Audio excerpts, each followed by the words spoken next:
विधानसभा निवडणूक अवघ्या काही दिवसांवर येऊन ठेपलेल्या आहे. त्यामुळं इच्छुकांसह विद्यमान आमदारांकडून जोरदार तयारी होताना दिसते.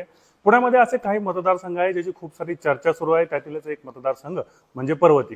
कारण इथं विद्यमान आमदार या भाजपच्या असताना देखील इथं तगडं आव्हान उभं केलंय ते भाजपमधीलच माजी सभागृह नेते आणि पुणे लोकसभेचे प्रभारी असणारे श्रीनाथ भिमाले यांनी. वेगवेगळ्या कार्यक्रमाच्या माध्यमातून भिमाले हे पर्वतीमध्ये पोहोचलेले आहेत आणि याच अनुषंगाने बोलण्यासाठी आपल्यासोबत स्वतः ते आहेत.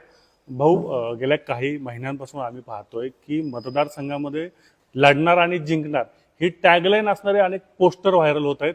सध्या देखील आता काही दिवसांवर आचारसंहिता लागू होईल, तेच चित्र दिसतंय. काय सांगा? मी मागच सांगितलं, लोकसभेपासून मी तयारी आता पूर्ण केली आहे. जवळजवळ योगाचा कार्यक्रम असेल, फडणवीस साहेबांच्या वाढदिवसानिमित्त मला वाटतं आरोग्य शिबिराचं आयोजन केलं. त्यानंतर लाडकी बहीण योजनेची नोंदणी असेल, नाव नोंदणी अभियान असेल. त्याच्यानंतर मला वाटतं की रिक्षावाल्यांना त्यांचा गणवेश असेल, त्यांना इन्शुरन्सचा कार्यक्रम असेल. मला वाटतं विविध गणपती मंडळाच्या माध्यमातून लोकांच्या भेटी, मंडळाच्या भेटी, अण्णाभाऊ साठे जयंतीनिमित्त विविध समाजात जाऊन त्यांना भेटणं, त्यांचं म्हणणं ऐकून घेणं. आणि मला वाटतं की रोज एक अभियान चालू केले आणि मला वाटतं की नागरिकांचा चांगला प्रतिसाद मला मिळतोय.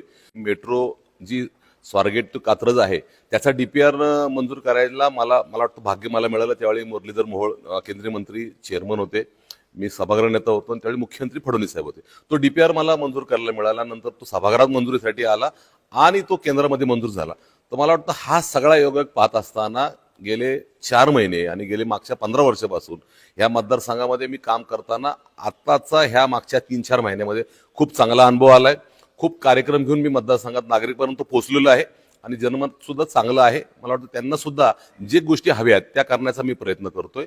विधानसभा तर आलेलीच आहे आणि मी काही कुठली टॅगलाईन आहे लढणार जिंकणार हे असं काही सांगत नाही. मी प्रत्यक्ष फील्डवर काम करतो, नागरिकांना भेटतो, अडचणी काय त्या लक्षात घेतो, ज्या समाजातल्या काम आहेत ती करण्याचा माझा प्रयत्न आहे. आणि आता 26ला मोदीजी येत आहेत तर आनंद उत्सव शहरभर पुणेकरांची स्वारगेट ते शिवाजीनगर अंडरग्राऊंड आहे, त्यानंतर तिथून कात्रचा जो आहे त्याचं भूमिपूजन आहे. या सगळ्या गोष्टीत सहभाग घेऊन नागरिकांना बोलवणं, लोकांपर्यंत जाणं, याद्वारे मतदारसंघातल्या नागरिकांची कामं करण्याचा माझा प्लॅन चालू आहे आणि तो करतोय आणि आनंदात करतोय. येणाऱ्या काही दिवसात विधानसभा येईलच. माझी पूर्ण तयारी झाली आहे आणि शेवटच्या दिवसापर्यंत काम करत राहणार हा मला असं वाटतंय. पूर्ण तयारी झाली असे म्हणताय.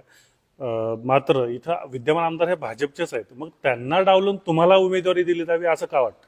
मी काय म्हणालो की आता 15 वर्षापासून मी उमेदवारी मागतोय ना, आणि मी लोकसभेपासून माझ्या वरिष्ठ नेत्यांना सांगितलंय की मला लढायचंय आणि त्या लोकसभेच्या दिवसापासूनच मी काम करतोय.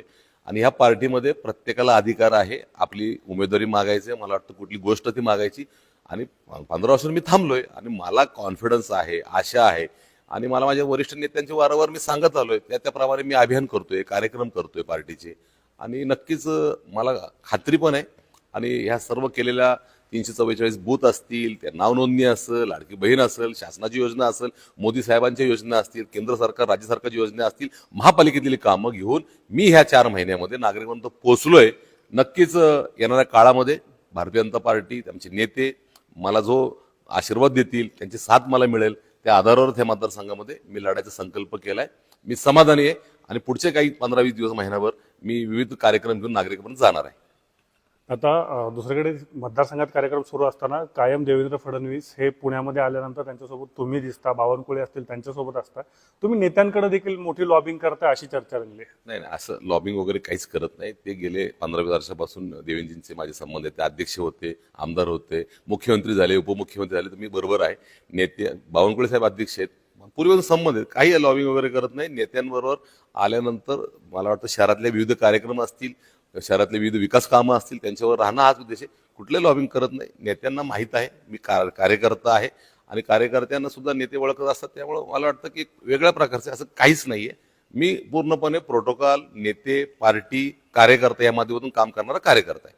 तुम्ही ज्यावेळेस ही सगळी तयारी करताय त्यावेळेस इथं असं बोललं जातं की भाजपमध्येच कुठेतरी धुसफूस बाहेर येताना दिसते. खरंच इथं काहीतरी अंतर्गत कलह सुरू आहे? अजिबात नाहीये, काही कलं नाहीये. आम्ही सगळे नगरसेवक आपापलं काम करतो, कार्यकर्ता काम करतो.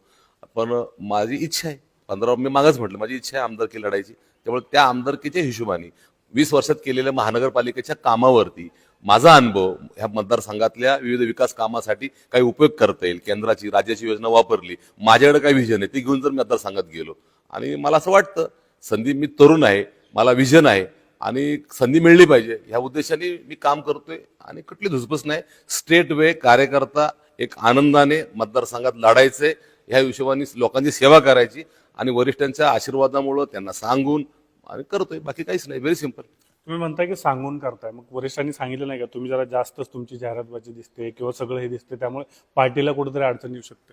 नाही नाही नाही, बघा, पार्टीचा अजेंडा राबवणं, केंद्राची योजना राबवणं म्हणजे जाहिरातबाजी कुठली, जाहिरात कुठली आली, राज्याची योजना ती कुठली जाहिरातबाजी आली, महापालिकेचं केलेलं काम हे लोकांपर्यंत पोहोचण्यासाठीच्या माध्यमातून जातोय.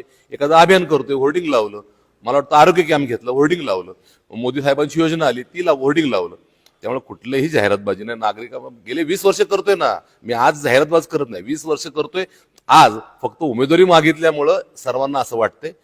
माझं कामाची पद्धत तीच आहे, लोकांपर्यंत जाण्याची पद्धत तीच आहे, नागरिकांचे आशीर्वाद घेण्याची मला वाटतं की मिळतील आणि नक्कीच वरिष्ठ मला संधी देतील असं मला वाटतंय. त्याच्यामुळं मी सगळी विकास कामं घेऊन चाललोय आणि पुढच्या महिनाभरात सुद्धा मोदीजींची कामं, देवेंजींनी केलेली कामं, राज्य सरकारने केलेली कामं असतील, आमचे मुरलीधर मोहोळ मंत्री त्यांच्या माध्यमातून आता नवीन कामं, या सर्व गोष्टी घेऊन मी आता मला वाटतं माझा अजेंडा नागरिकांपर्यंत पोहोचवत आहे.